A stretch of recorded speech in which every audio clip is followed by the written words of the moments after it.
வணக்கம். இந்த ஒரு தொகுப்பில் நம்ம எதை பற்றி பார்க்க போகிறோம் அப்படின்னாக்கா, நிறைய பேர் வந்து ஏவல் சேவினை பிரச்சனையால் பாதிக்கப்பட்டு தொழில், உடல், அப்புறம் உபாதைகள் பிரச்சனைகள், அப்புறம் உறவுகளில் சிக்கல், இந்த மாதிரி எந்த ஒரு விஷயத்தை தொட்டாலும் தோல்வி. நல்லா இருந்திருப்பீங்க, திடீர்னு உங்களுக்கு வந்து அடி மேல் அடி விழுந்துட்டு இருக்கும். அது வாழ்க்கையில், தொழிலில், உறவு பிரச்சனை, கணவன் மனைவி பிரச்சனை, காதலன் காதலி பிரச்சனை, எல்லாத்துலேயும் இழப்பு, எல்லாத்துலேயும் நிம்மதி இல்லாமல் இருக்கிறது.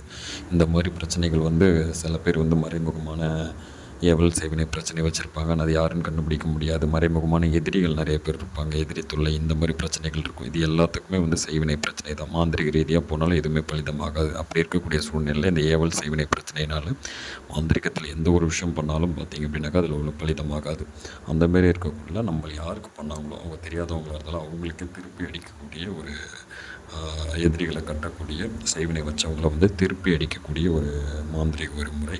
ஸ்க்ரீனில் தெரிகிற நம்பருக்கு கான்டாக்ட் பண்ணுங்கள். 3 நாட்களுக்குள்ளே நம்ம 3 வருஷம், 4 வருஷம், 10 வருஷம் பிரச்சனையை தீர்த்துடலாம். ஸ்க்ரீனில் தெரிகிற நம்பருக்கு